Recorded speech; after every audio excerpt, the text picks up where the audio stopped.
পাখায় কাপড়ের ফাঁসটা আটকে সেদিকে বেশ কিছুক্ষণ তাকিয়ে থাকলো বিক্রম।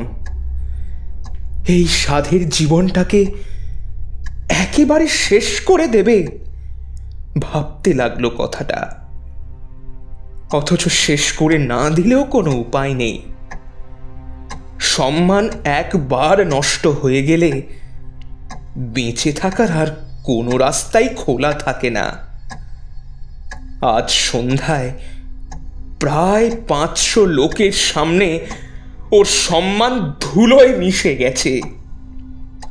একটা ছেলে যার বয়স 20-22-এর বেশি হবে না, সে জাদুকর বিক্রম চৌধুরীর সম্মান মাটিতে মিশিয়ে দিয়ে চিৎকার করে হাসছিল, না না না, আর বেঁচে থেকে লাভ নেই। চিন্তার কারণে কপালে জমে থাকা ঘামটা জামার হাতায় মুছে টুলে উঠে দাঁড়ালো বিক্রম। জাদুকর বিক্রম চৌধুরী, যার বংশে বইছে ম্যাজিশিয়ানের রক্ত। বাবা নিহার চৌধুরীও ছিলেন দেশের জাদু সম্রাট। হাত পা বাঁধা অবস্থায় তাকে জলে ফেলে দিলেও 10 মিনিটেই তিনি ভেসে উঠতেন। বাবার মৃত্যুর পর সেই খেলাটা দেখাতে শুরু করে বিক্রমের ছোট ভাই মক্রম চৌধুরী। তারও বেশ নামডাক হয়েছিল এই খেলা দেখিয়ে, কিন্তু কপালে সইল না। 1 বছর আগে মক্রম খেলা দেখাতে গিয়েই জলে ডুবে মারা গেল। বিক্রম অবশ্য এইসব প্রাণঘাতী খেলা দেখানোর ধার কাজ দিয়েও যায়নি কখনো। ও দেখাতো সোজা খেলাগুলো, তাই শোগুলোতে লোকজন তেমন ভিড়ও করত না। অবশেষে একদিন মাথায় এসেছিল বাবার দেখানো আর একটা খেলার কথা।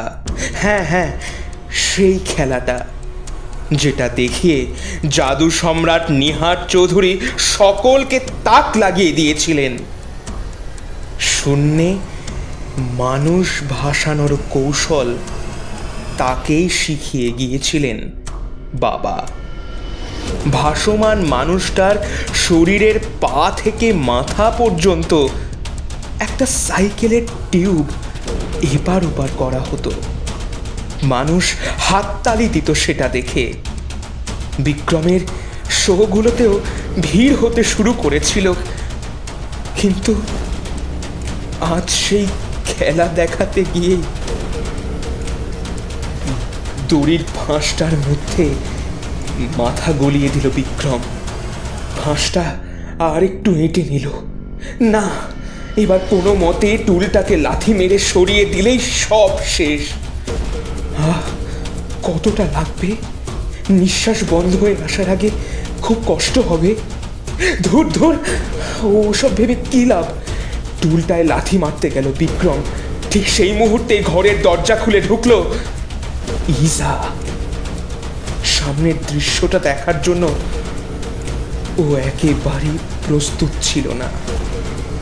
ইজা চিৎকার করে উঠল, বিক্রম, কি করছো তুমি? এটা টুল থেকে নামো, এক্ষুনি বলছি নামো। তুমি নেমে এসো এক্ষুনি। বিক্রমের চোখের কোণ বেয়ে একটা জলের ধারা নেমে এলো। অসম্মান ওকে পাগল করে দিয়েছিল। যশ, খ্যাতি, অর্থ, প্রাচুর্য সব কিছু থাকা সত্ত্বেও ওদের একটা সন্তান নেই। ইজা ওকে ছাড়া বাঁচত কিভাবে? ইজার কথায় নেমে এলো বিক্রম। আর একটু হলেই যে কি হতো। মরা আর হলো না ওর। অসম্মানের জ্বালা আগুনে পোড়ার জ্বালার থেকেও ভয়ঙ্কর। বিক্রম, কি এমন হয়েছে তোমার? হ্যাঁ, যে তোমাকে এরকম একটা স্টেপ নিতে হবে? অবাক চোখে চেয়ে রইল ইজা প্রশ্নটা করে। বিছানার পাশের টেবিল থেকে এক গ্লাস জল খেলো বিক্রম। তারপর হাঁপাতে হাঁপাতে বলল,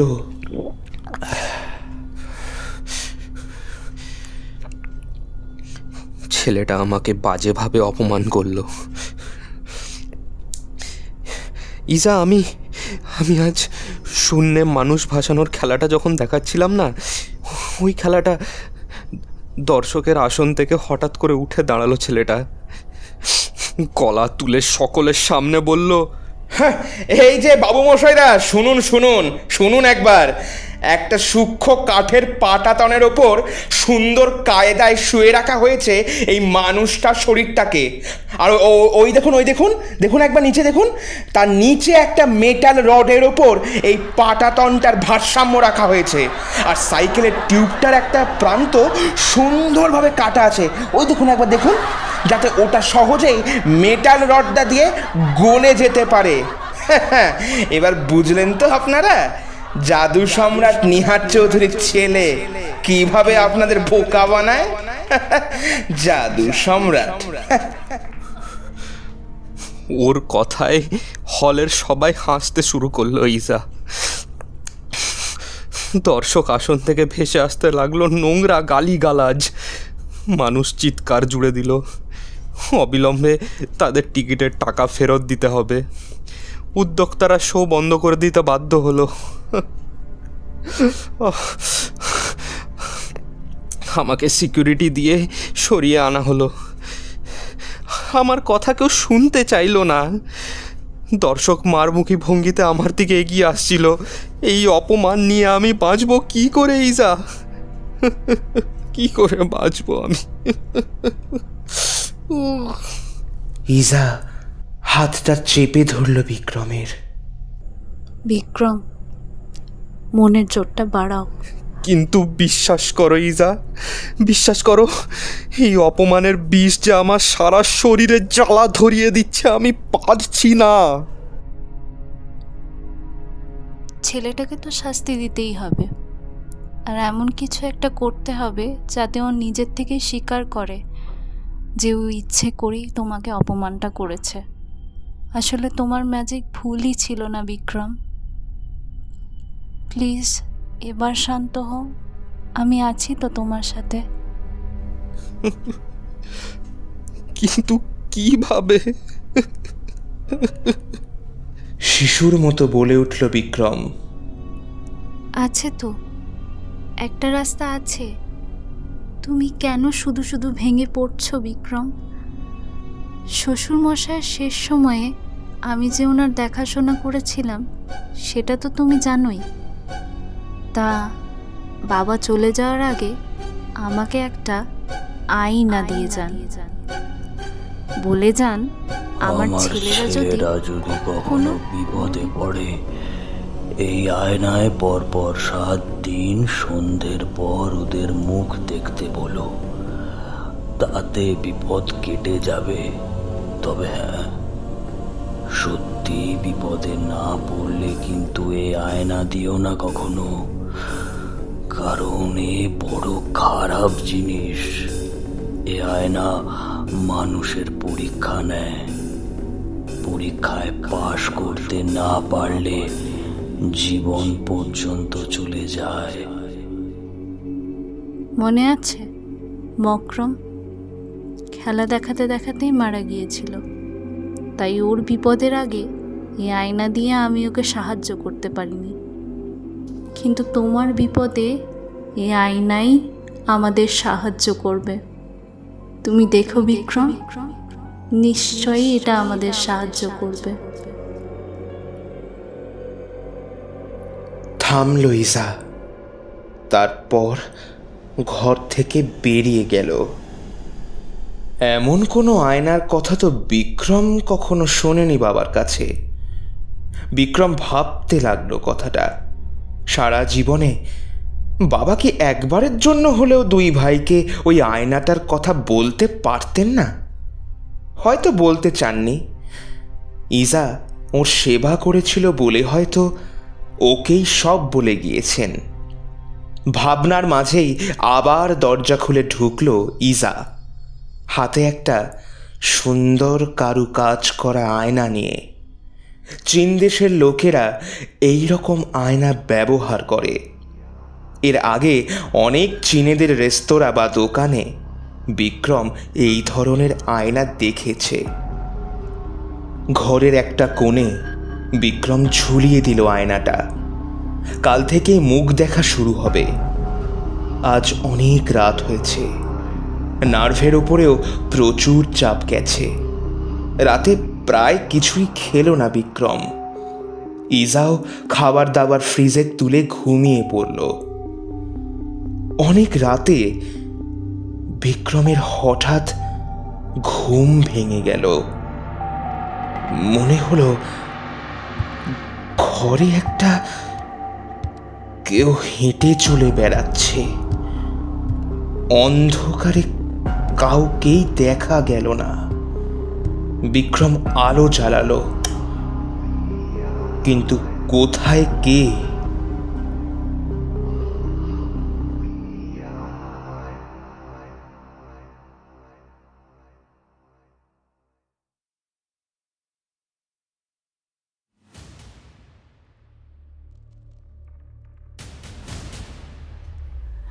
গল্প বলা কাজ অফিসিয়ালে আজ আপনারা শুনছেন মনীষ মুখোপাধ্যায়ের ছোট গল্প আয়না থেকে অনুপ্রাণিত আমাদের এক বিশেষ নিবেদন, Darpan, the conditional killer. Keep listening.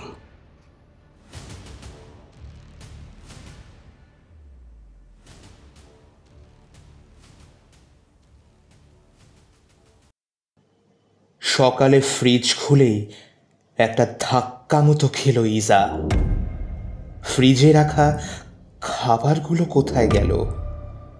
প্রত্যেকটা পাত্র ফাঁকা। কেউ পরিষ্কার করে খেয়ে গেছে সব খাবার। বিড়ালের কাজ তো এত পরিষ্কার হবে না। তাহলে কে? প্রথমে ভয় করলেও পরে নিজের বরকেই সন্দেহ হলো ইজার। বোধহয় রাতে খিদে পেয়েছিল, তাই খেয়ে নিয়েছে। অমন বোকার মতো একটা কাণ্ড ঘটাতে যাচ্ছিল ওর পর।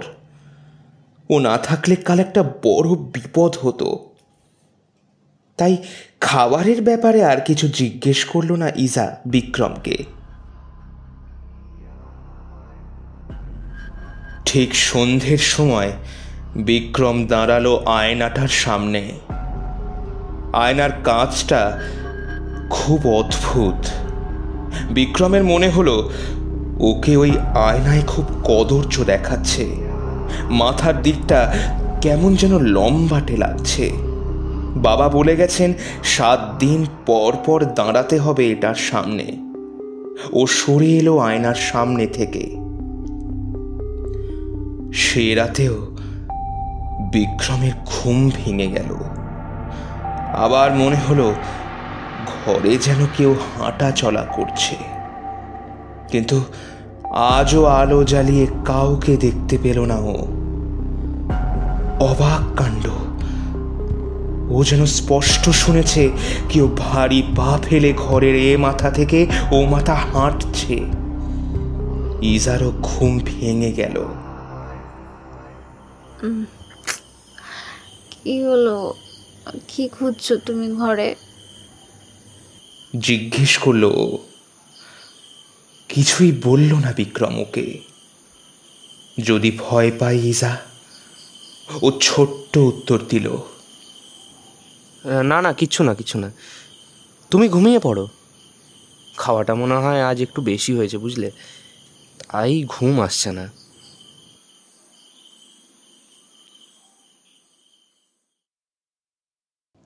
তিন দিনের মাথায় নিজের মধ্যে এক অদ্ভুত পরিবর্তন লক্ষ্য করল বিক্রম। এই 2 দিন যেন ওর খাওয়াটা একটু বেশি বেড়ে গেছে। শরীর ভারী লাগছে সব সময়। আধ ঘন্টা পার হতে পারে না, আবার খিদে পেয়ে যায়। এমন চললে তো বিপদ। ইজাও অবাক হচ্ছে বিক্রমের এই পরিবর্তনে। 6 দিনের মাথায় কষ্ট আরো বেড়ে গেল বিক্রমের। সারাক্ষণ মনে হয় ওকে কেউ জড়িয়ে ধরে রেখেছে। অতিরিক্ত খাওয়ার ফলে শরীরে যেসব সমস্যা হওয়ার কথা সেসব কিছুই হচ্ছে না ওর। উল্টে যা খায় 10 মিনিটে হজম হয়ে যায়।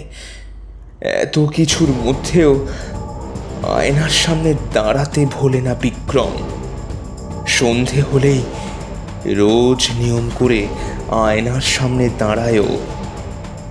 নিজের বিশ্রী বিকৃত প্রতিবিম্বটার দিকে তাকিয়ে থাকে কিছুক্ষণ।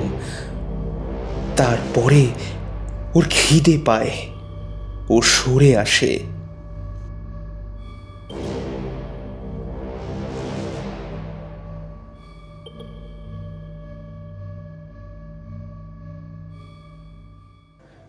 সাত দিনের দিন দারুণ চমকে গেল বিক্রম। আয়নাটার সামনে থেকে ছিটকে সরে গেল। এটা এটা কি দেখলো? বুকের ভেতরটা ধপ করে উঠল ওর। মনে সাহস সঞ্চয় করলো ধীরে ধীরে। বুকের মধ্যে যেন হাতুড়ি পিটছে কেউ। মনে হলো ঈশ্বরকে স্মরণ করে, কিন্তু ঈশ্বরের নাম মুখে আনার আগেই কিছু কুৎসিত গালাগাল জিভের ডগায় চলে আসছে। এটা কেন হবে? আবার গুটি গুটি পায়ে ও গিয়ে দাঁড়ালো আয়নার সামনে। বুড়ো মতো দাঁত ভাঙা একটা লোক ওকে জড়িয়ে ধরে রয়েছে। আয়নায় স্পষ্ট দেখা গেল ছবিটা। হ্যাঁ হ্যাঁ, আবার আবার ভয় ছিটকে সরে এলো আয়নার সামনে থেকে। দৌড়ে পাশের ঘরে গেল ইজার কাছে, কিন্তু ইজা নেই। বাড়ি ফাঁকা। ইজা বোধহয় কোথাও বেরিয়েছে। সেই ঘরের ড্রেসিং টেবিলের বড় আয়নাটায় নিজের ছায়া দেখতে পেল বিক্রম। অবাক হলো, এই আয়নায় তো ওর একারই প্রতিবিম্ব দেখা যাচ্ছে। সেই লোকটা কই?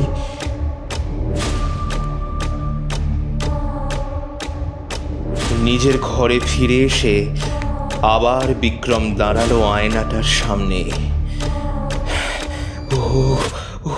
ওই ওই ওই সেই লোকটা ওকে জড়িয়ে ধরে মিটিমিটি হাসছে। কি পৈশাচিক সেই মুখভঙ্গি! না না না না, বাবা ছিলেন একজন কিংবদন্তি মানুষ। তার নানান অলৌকিক কাজ কারবার ছিল। হতে পারে এটা তারই কোনো অঙ্গ হবে। মনে মনে বাবাকে স্মরণ করে ও আয়নার সামনে দাঁড়িয়ে এবার জিজ্ঞেস করলো, আপনি কে? কে আপনি?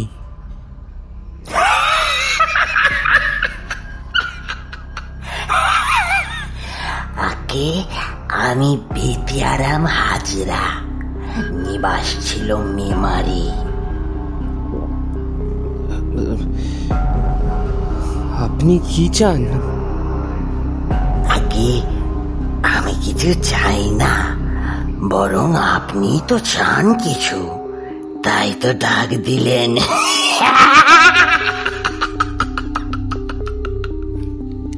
আমি আমি ডাক আমি মানে?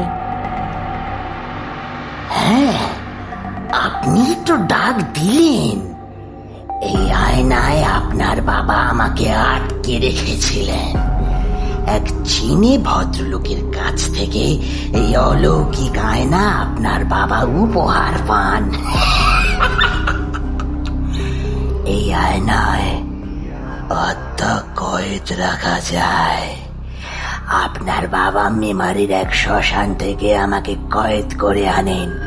তার জীবদ্দশায় এই আয়নাকে কাজে লাগিয়ে অনেক খেলা দেখিয়েছেন তিনি, কিন্তু প্রতিবারই আমার একটা শর্ত থাকতো। আপনার বুদ্ধিমান বাবা সেই শর্তে জিতে যেতেন, আর আবার এই আয়নায় কয়েদ হয়ে যেতাম। যখন আজাদ হতাম আপনার বাবার সঙ্গে লেপ্টে থেকে খুব খাওয়া দাওয়া করতাম।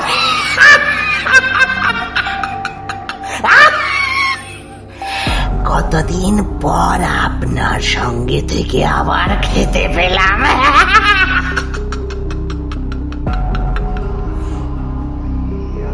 আপনার বাবা অসুস্থ হওয়ার আগে তার ঘুম বাক্সে আমাকে বন্ধ করে দিয়েছিলেন।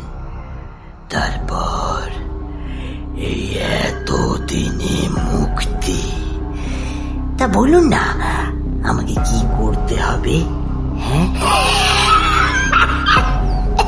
বলুন বলুন বলুন না। একটা ছেলে আমাকে এক সভা মানুষের সামনে বসে অপমান করেছে, তাকে শাস্তি দিয়ে আমাকে এই অপমান থেকে মুক্ত করতে হবে। খ্যাক খ্যাক শব্দ করে একটা কুৎসিত হাসি হাসলো বুড়োটা। তারপর বলল,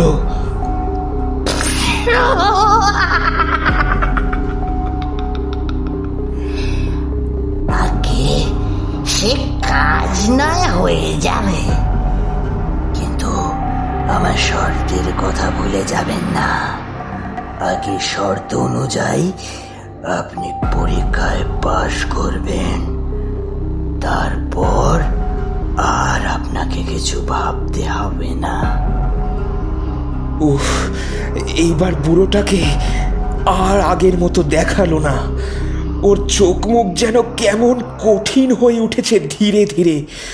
বিক্রম একটা অদ্ভুত অস্বস্তি অনুভব করলো। বুড়োর শরীর আরো চেপে ধরতে চাইছে ওর শরীরটাকে। পাঁজরে যন্ত্রণা হচ্ছে যেন ওর। এক্ষুনি বুকের খাঁচাটা যেন ভেঙে গুড়িয়ে যাবে। যন্ত্রণায় বেঁকে যেতে যেতে বিক্রম জিজ্ঞেস করলো, আপনার কি শর্ত? আগে আমি একটা গল্প বলবো। প্রেম পীড়িতের গল্প। গল্পের শেষে একটা প্রশ্ন করবো আপনাকে, এবং আপনি যে উত্তরটা দেবেন সেটা যুক্তি দিয়ে বুঝিয়ে দেবেন।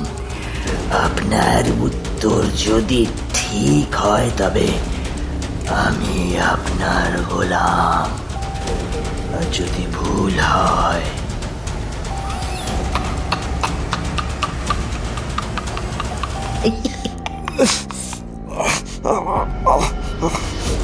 আমি শর্তে রাজি। আপনি গল্প বলুন। হরিপুর গ্রামের মোড়লের ছেলে বিলাস স্বভাবে ভারী ভালো। বিলাসের মতো সরল আর সাদা সিধা ছেলে সে গ্রামে খুঁজলে আর দুটো পাওয়া যায় না। কিন্তু গন্ডগোল হলো, বিলাসের সঙ্গে মা সরস্বতীর মহা ঝামেলা। মোড়ল বাপ তাকে কষ্টে শিষ্টে একটা ভালো স্কুলে ভর্তি করিয়েছে। ক্লাস 8 অবধি পড়ে সে আর পাশ করতে পারে না। 3 বছর ধরে ওই একই ক্লাসে আছে। সেই ক্লাস 8 অঙ্ক, ইংরেজি, ভূগোল, বিজ্ঞান এই সবেতেই সে যাহা ফেল করে। একমাত্র বাংলায় কোনো রকমে পাশ দেয়। কিন্তু আশ্চর্যের কথা হলো, ইতিহাসে সে যে নম্বর পায় সে নম্বর ক্লাসের ফার্স্ট বয়ও পায় না। ইতিহাস তার দারুণ পছন্দের বিষয়। কেবল ইতিহাসে পাশ দিলেই তো আর শিক্ষকরা তাকে প্রমোট করিয়ে দেবে না। তাই তার ভাগ্যে 3 বছর ধরে 9-এ ওঠা আর হয়ে ওঠেনি। কি সাহেব, আপনি মন দিয়ে শুনছেন তো গল্পটা? আপনি বলুন, আমি শুনছি। তো যা বলছিলাম, এই বিলাস বাপের লাঠি চড় খেয়েও 3 বছরে একই ক্লাসে থেকে গেল। তার মধ্যে কোনোই পরিবর্তন দেখা গেল না। ওদিকে বিলাসের গ্রামে থাকতে এলো শহরের মেয়ে ঝুম্পা, আমাদের গল্পের নায়িকা। ঝুম্পার বাবার ছিল বদলির চাকরি, ওই গ্রামেই ওর বাবা বদলি হয়ে এসেছেন। ঝুম্পাকে দেখে বিলাসের খুব ভালো লেগে গেল। এক দুপুরে ঝুম্পা আম পাড়বার চেষ্টা করছিল, বিলাস গুলতি দিয়ে সেই আম পটাপট পেড়ে দিল। সেই থেকে দুজনের মধ্যে বেশ বন্ধুত্ব হয়ে গেল। সেই বন্ধুত্ব একদিন পরিণত হলো ভালোবাসায়।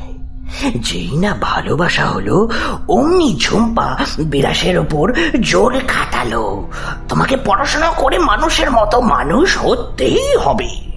পড়াশোনায় মন বসালো বিলাস। সেই বছর সে অনায়াসেই উঠে গেল ক্লাস 9-এ। ঝুম্পা তাকে কথা দিয়েছে, সে ভালোভাবে পাশ করলেই বাবাকে তার কথা সে জানাবে। বাপের মার যে কাজ করতে পারলো না, প্রেমিকার দুটো ভালো কথা, সেই কাজ করিয়ে দিল বিলাসকে।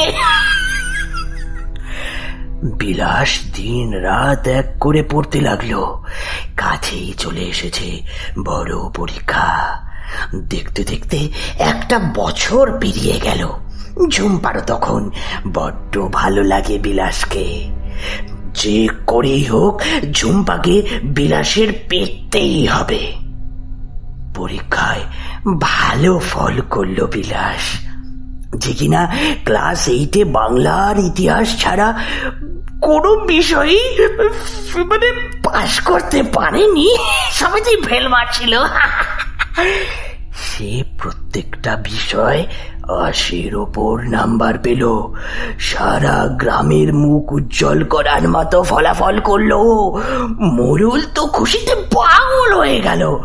ঝুম্পাও ফল করলো ভালোই, কিন্তু সে ফল মানে একদমই বিলাসের ধারে কাছেও না। যেদিন বিলাস নতুন স্কুলে ভর্তি হতে যাবে, তার আগেই বাঁধলো গোল। ঝুম্পা এসে বলল সে তার বাবাকে সব বলেছে। ঠিক আছে, বাবা বিলাসের কথা শুনে খুব খুশি। হীরের টুকরো জামাই পাবেন তিনি। গোটা অঞ্চলের মধ্যে প্রথম, আর রাজ্যেও 1 থেকে 10-এর মধ্যে থাকা এই জামাই তিনি হাতছাড়া করতে চান না কিছুতেই। তিনি চান জামাই বিজ্ঞান নিয়ে পড়ে ডাক্তারি হোক, সমঝা? ডাক্তারি পড়ুক, ডাক্তার হোক। বিলাসের আজ এই উন্নতির পেছনে তো তার মেয়ের অবদানও কিছু কম নয়। গল্পের এই জায়গায় থামলো বুড়ো। তারপর বেশ রসিয়ে রসিয়ে বিক্রমকে জিজ্ঞেস করলো,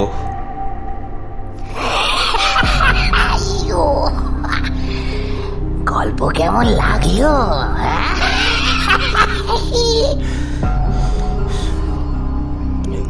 গল্পটা শেষ নাকি?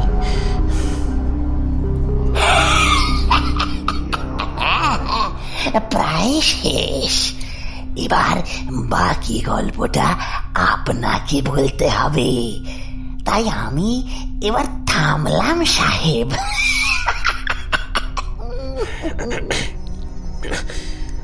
আমাকে মানে ঠিক বুঝলাম না।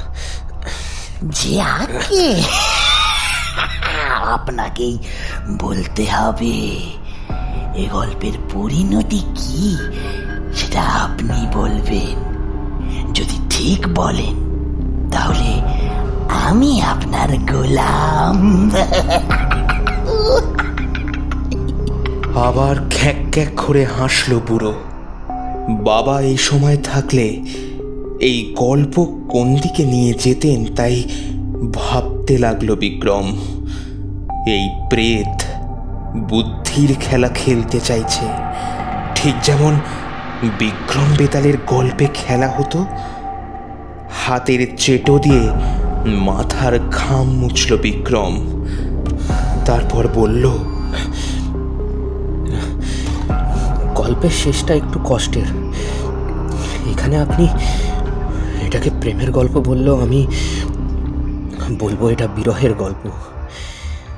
কারণ কারণ বিলাস আর ঝুম্পার প্রেমের পরিণতি পায়নি। বিলাস ভাবত ঝুম্পা তাকেই ভালোবাসে। ওদিকে ঝুম্পা ওদের একটা সুস্থ জীবন শুরু হওয়ার আগেই বাবার কাছে বলে ওঠে তার শর্তের ওপর শর্ত, প্রেম যেখানে থাকবে সেখানে শর্ত থাকবে না। ঝুম্পার বাবার শর্ত বিলাস মেনে নেয়নি। বাবার কথা অগ্রাহ্য করায় ঝুম্পাও আর সম্পর্কটা টিকিয়ে রাখেনি। তাই বিলাস বিজ্ঞান নিয়ে পড়ার কথা আর ভাবেনি। বিলাস কলা বিভাগে ভর্তি হয় এবং পরবর্তীকালে হয়তো ইতিহাসকেই বেছে নেয় উচ্চতর শিক্ষার জন্য।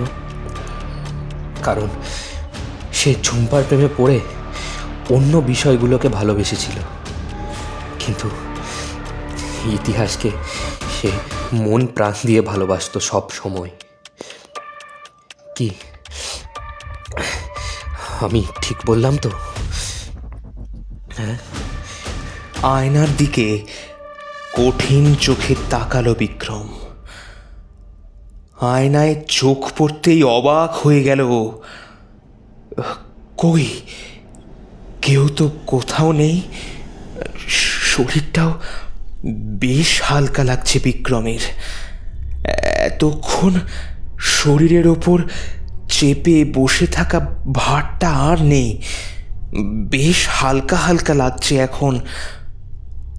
আরও আশ্চর্যের ব্যাপার হলো, আয়নায় নিজের প্রতিবিম্বটা আর বিকৃত দেখাচ্ছে না।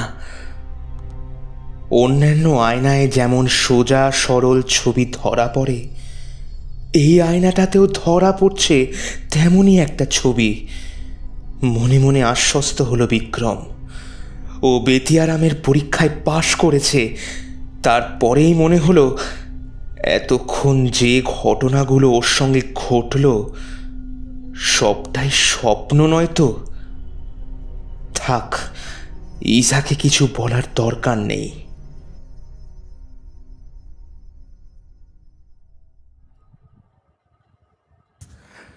ফেসবুক নামের সামাজিক মাধ্যমটাকে কাজে লাগিয়ে মানুষকে ছোট করতে বেশ ভালো লাগে জোজোর। এই মানুষকে ছোট করার মাধ্যমে যে অনেক টাকা পাওয়া যায় তা এতদিন জানা ছিল না ওর। ও সেটা জেনেছে দিন 10 আগে। ছোট বড় যে কোনো ব্যক্তিত্বের পেছনে লাগা ওর নিত্যদিনের অভ্যাস ছিল। শুধু সেই ব্যক্তিত্বের সম্পর্কে আজে বাজে কথা বলে একটা পোস্ট, ব্যাস উদ্দেশ্য সাধন। হাজার হাজার কমেন্ট শুরু হয় সেই ব্যক্তিত্বকে নিচু করার জন্য। এটা অনেকটা খেলার মতো হয়ে দাঁড়িয়েছিল ওর কাছে। আর সেই খেলার মারফতেই আলাপ হলো বিশ্বনাথনের সঙ্গে। বিশ্বনাথন হলেন দক্ষিণ ভারতের একজন বিখ্যাত জাদুকর। তিনিই জোজোকে অফারটা দিলেন। চ্যাট সেকশনে দিন 10 আগে নিজে থেকেই আলাপ করলেন বিশ্বনাথন তার সঙ্গে। লিখলেন, আপনার পোস্টগুলি খুব মজাদার হয়, আমি আপনার একজন ভক্ত হয়ে গেছি। জোজো আনন্দে লাফিয়ে উঠল একজন বিখ্যাত মানুষের বার্তা পেয়ে। এরপরেই বিশ্বনাথন তাকে জানালেন কলকাতার একজন জাদুকরের খেলা শেষ করে দিতে পারলে তিনি ওকে লাখখানেক টাকা দেবেন। এর জন্য বেশি কিছু করতে হবে না। ও যেমন ফেসবুকে নানান ব্যক্তিত্বকে নিয়ে অপমানমূলক পোস্ট করে, এক্ষেত্রেও তেমনই করতে হবে, তবে একটু আলাদা কৌশলে। জাদুকর বিক্রম চৌধুরীর বিখ্যাত ভাসমান মানুষের খেলার ট্রিকটা বিশ্বনাথন জোজোকে বলে দেবেন, আর জোজো সেই ট্রিকের সত্যতা এক হল মানুষের সামনে তুলে ধরবে। তারপর সে যেভাবে ফেসবুকে সবাইকে অপমান করে থাকে সেভাবেই অপমান করবে জাদুকর চৌধুরীকে। এতেই নগদ 1 লাখ। হয়তো জাদু একটা ট্রিকেরই খেলা, মানুষ জানে এই খেলা তারা বোকা হওয়ার জন্যই দেখতে যায়, কিন্তু ট্রিকটা কেউ ধরতে পারে না। এই ট্রিক ধরিয়ে জাদুকরকে অপমান করার মধ্যে একটা আলাদা মজা আছে। বড় একজন ব্যক্তিত্বকে অপমানও করা যাবে, সঙ্গে আবার মোটা টাকাও পাওয়া যাবে। এর সঙ্গে আবার খবরের কাগজে বা চ্যানেলগুলোতে একটু প্রচারও পাওয়া যেতে পারে। উফ, এই লোভনীয় অফার ছাড়তে কে চায়? বিশ্বনাথনের টোপটা একেবারেই গিলে নিল জোজো। কাজটা খুব সহজেই করে ফেলেছে ও দিন কয়েক আগেই। কাজটা শেষ হওয়ার সঙ্গে সঙ্গেই ওর অ্যাকাউন্টে ঢুকে গেছে 1 লক্ষ টাকা। মাত্র 10 দিনে ভাগ্য পরিবর্তন। রাতে শুয়ে শুয়ে ফেসবুক ঘাঁটতে ঘাঁটতে এসবই ভাবছিল জোজো। মেজাজটাও বেশ ফুরফুরে আছে এ কদিন। একটা 2 হুইলার কেনার স্বপ্ন সার্থক হয়েছে ওর। ঠোঁটের কোণে বাঁকা হাসি নিয়ে এক সঙ্গীত শিল্পীর কেচ্ছা নিয়ে একটা পোস্ট দেবে ভাবছিল। হঠাৎ হাতটা কেমন যেন আড়ষ্ট হয়ে এলো ওর। আঙুলগুলো যেন অন্য কেউ চালিয়ে দিচ্ছে ফেসবুকের সাদা দেওয়ালে। শরীর অসম্ভব ভারী হয়ে আসছে যেন। ভয়ে ওর বুকটা কেঁপে উঠল। এইসব কি লিখছে ও ফেসবুকে? আঙুল চলছে আপনা হতেই টাইপিং প্যাডের ওপর। এক সময় থেমে গেল লেখাটা।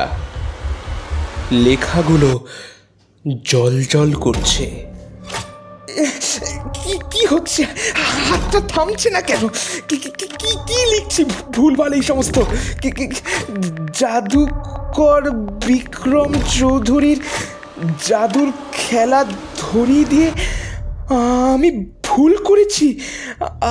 আসলে আমি দক্ষিণ ভারতের জাদুকর শ্রী বিশ্বনাথনের কথায় প্রভাবিত হয়ে পড়েছিলাম।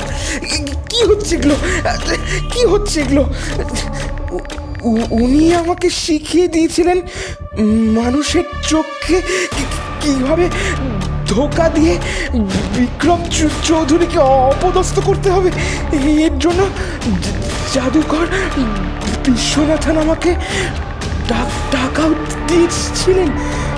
আমি একজন ভালো মানুষকে খারাপ প্রমাণিত করেছি। অপরাধ বোধ আমাকে শেষ করে দিচ্ছে। এই জীবন আমি আর রাখতে চাই না। আপনারা আমাকে ক্ষমা করবেন। থামছে না কেন? লেখাটা পড়ার পরে ভয় শরীর অসাড় হয়ে গেল জোজোর। ওটা পোস্ট হয়ে গেছে। একের পর এক কমেন্ট আসছে। সকলে ওকে ধিক্কার দিচ্ছে, কেউ জ্ঞান দিতে আসছে, কেউ আবার ওকে আত্মহত্যা করতে বারণ করছে। ঘাড়ের কাছে কার যেন নিঃশ্বাস পড়ছে বলে মনে হলো জোজোর। ওর যেন শ্বাস নিতেও কষ্ট হচ্ছে। 2 হাত দিয়ে কেউ যেন ফুসফুসটাকে চেপে ধরেছে। ও চিৎকার করবে ভাবলো একবার। পাশের ঘরেই মা বাবা আছে, কিন্তু কোনো শব্দ মুখ থেকে বের হওয়ার আগে অনুভব করলো গরম কিছু ওর মুখের ভেতর দিয়ে গলায় চলে যাচ্ছে। জোজোর শরীরটা কাঁপতে কাঁপতে এক সময় নিথর হয়ে গেল।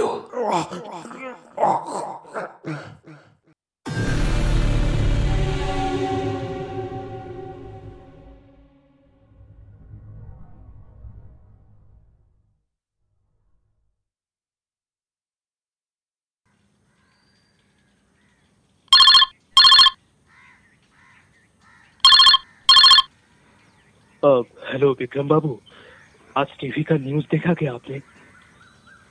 অর্গানাইজার গুপ্তাজির ফোন পেয়ে সকাল সকাল ঘুম ভেঙে গেল বিক্রমের। চোখ কচলে ও ঘড়ির দিকে তাকিয়ে দেখল 6:30 বাজে। এত সকালে হঠাৎ কি এমন ঘটল যে গুপ্তাজি ফোন করে বসলেন, তাও আবার আলাপ জুড়েছেন।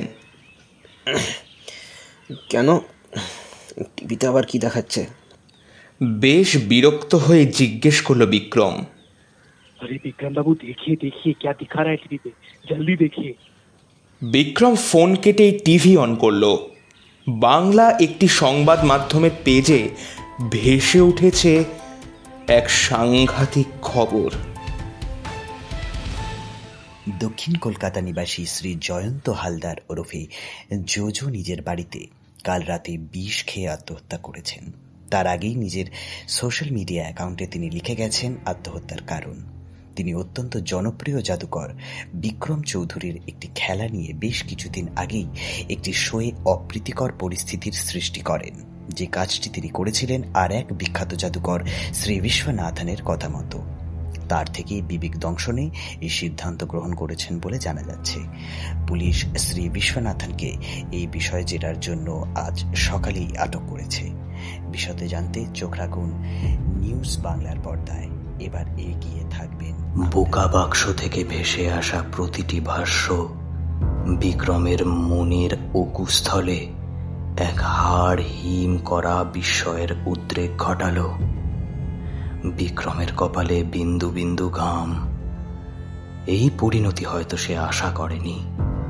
তার অন্তর্মহলে এখন এক অসহিষ্ণু অন্ধকারের সৃষ্টি হচ্ছে, যেন কয়েক আলোকবর্ষ আগের কোনো অপসারিত পাতাল লোক হতে বিক্রমের দিকে অগ্রসর এক স্বার্থ পিশাচ। বিক্রমের সমস্ত ভালো তলিয়ে যাচ্ছে এক কালান্তক রজনীতে। শরীর গরম হয়ে উঠেছে তার। এখনই একটা শাওয়ার নিতে হবে, তাতে যদি সামান্য স্বস্তি মেলে। বিক্রম বাথরুমের দিকে পা বাড়ালো, কিছুটা যন্ত্রের মতোই। তার হঠাৎ মনে হলো ইজা হয়তো তাকে ডাকছে পেছন থেকে, কিন্তু সে ডাক বিক্রমের মস্তিষ্কে কোনো রেখাপাত করল না। বিক্রম বাথরুমের দরজা খুলে ভেতরে ঢুকল। প্রবেশের সঙ্গে সঙ্গেই দরজাটা নিজে থেকেই বন্ধ হয়ে গেল।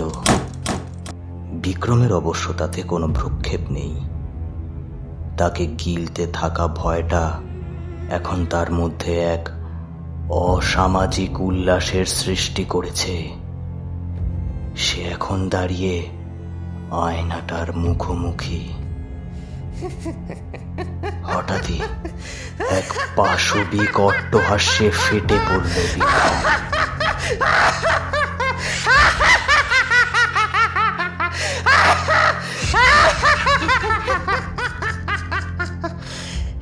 এমন রোমাঞ্চ, এমন আনন্দ আগে তো কখনো পাইনি। সেই অভিশপ্ত আয়নায় সে নিজের প্রতিবিম্বকে দেখল। সামান্য অচেনা বোধ হচ্ছে নিজের অবয়বকে বিক্রমের। যেন আস্তে আস্তে সে ফেরত পাচ্ছে তার পুরনো কনফিডেন্স। এক অকল্যাণময় স্বার্থপরতার মধ্যে দিয়ে। হাজাদা, হাজাদা, দেখছো আমাকে? দেখছো? দেখো দেখো, আমি পাল্টে গেছি। Thank you, thank you. Thank you. তুমি কি কথা বলছো আমার সঙ্গে? কই কই, হাত তো কেউ নেই, হাত তো কেউ নেই। না না, তুমি তো আমার সাথে কথা বলছো, তুমি তো আমার সাথে কথা বলছো, তাই না? থ্যাংক ইউ, থ্যাংক ইউ আমাকে আগের মতো আমার সাথে চিনিয়ে দেওয়ার জন্য। Thank you, thank you. আমি হাজাদা, তুমি তো। আবার এক জ্যান্ত ভাষ্যের রোল তুলল বিক্রম, এবং পর মুহূর্তেই বাথরুমের দরজাটা দড়াম শব্দে খুলে গেল। ঘটনার আকস্মিকতায় বিক্রম হতবাক, এবং তখনই এক মরা পচা দুর্গন্ধে গা গুলিয়ে উঠল তার। এক অবশ্যম্ভাবী ভীতি তার ঘাড় ঘুরিয়ে দিল খোলা দরজার দিকে। সেখানে এক বৃদ্ধা দাঁড়িয়ে। বন্ড জাদুকর সালা, বন্ড মানুষ, বন্ড বন্ড তুই একটা। শিরদাঁড়ার প্রতি স্তরে শীতল স্পর্শ অনুভব করল বিক্রম। বৃদ্ধার চুল হাওয়ায় যেন উড়ছে বিষাক্ত সাপের ফনা তোলার মতো। সেগুলি সব অবিন্যস্ত এলোমেলো। পরনের ছেঁড়া টপ আর বয়স্ক স্বরের মাঝেই বিক্রম চিনতে পেরেছে বয়স্কাকে। এই তো ইজা, ইজা, হ্যাঁ ইজা। আতঙ্কের চরম স্তরে উপনীত হলো বিক্রম। শত ছিন্ন পোশাক পরা ইজা বলে উঠল, মারলি কেন, মারলি কেন, মারলি কেন বল, মারলি কেন, মারলি কেন। বিক্রম এবার নিজের শ্বাস না নিতে তীব্র জ্বলন অনুভব করল। অচিরেই নাক মুখ দিয়ে ফেটে পড়ল রক্তের ধারা। নিঃশ্বাস রুদ্ধ হয়ে আসছে তার। মারলি কেন, মারলি কেন, কেন মারলি বল। ইজা, ইজা তুমি? আমি আমি মারিনি, আমি মারিনি, আমি মারিনি। আমার কাছে এসো না।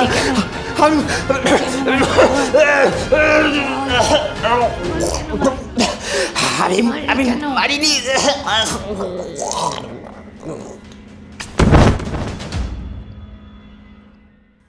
বিক্রম, বিক্রম, বিক্রম। ধর্মড় করে উঠে বসল বিক্রম। সে দেখল সে তার বাইরের ঘরের মেঝেতে বসে আছে। চারদিক চারদিক ঠিকঠাকই মনে হলো তার, কিন্তু কিছুক্ষণ আগের ঘটনা এবং এখন তার এই আকস্মিক মেঝেতে বসে থাকা, এই যেন তার বোধগম্য হচ্ছে না। ইজা উদ্বিগ্ন চোখে তার দিকে চেয়ে আছে। বিক্রম, বিক্রম, বিক্রম, আই ওকে? ঠিক আছো তো তুমি? বিক্রম, বিক্রম, শান্ত, শান্ত। আমি আছি, আমি আছি। তোমার হাতটা দাও, তোমার হাতটা দাও। এখানে বসো চেয়ারে। হ্যাঁ, calm down, calm down Vikram, Vikram please calm down, calm down. হাতটা দাও, চেয়ারে বসো। তো তোমার মাথায় লেগেছে না? না, আমার লাগেনি। সত্যি বলছো তো? ঠিক করে বলো, মাথায় লেগেছে? কি কি হয়েছে? আমি আমি এখানে কেন? কি বলছিলাম? না, তুমি ছাড়ো এখন। ওঠো, ওঠো। আরে এসো দেখি, চলো। একটু চোখে মুখে জল দিয়ে নাও ভালো করে। নাও, জল দাও। ওঠো, চলো এবারে, চলো। না না না না না না, আমি বাথরুমে যাবো না, বাথরুমে যাবো না। ওই তো ওইখানে ওই আয়নাটা আছে। না না না, আমি বাথরুমে যাবো না, আমি বাথরুমে যাবো না, আমি যাবো না।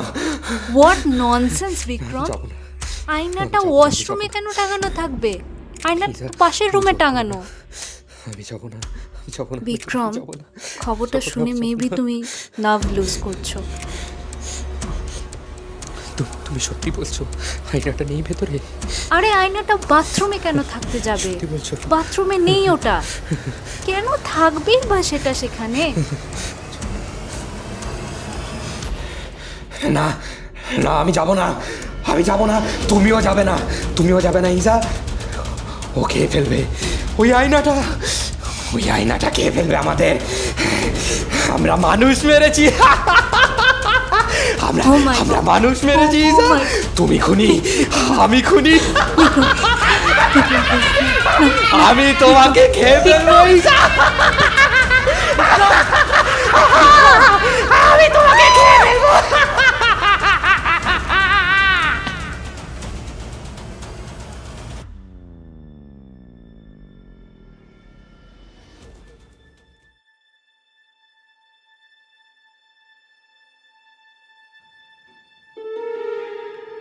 গল্প বলা কাজ অফিসিয়ালে আজ আপনারা শুনলেন মনীষ মুখোপাধ্যায় রচিত ছোট গল্প আয়না থেকে অনুপ্রাণিত হয়ে আমাদের বিশেষ নিবেদন দর্পণ দি কন্ডিশনাল কিলার।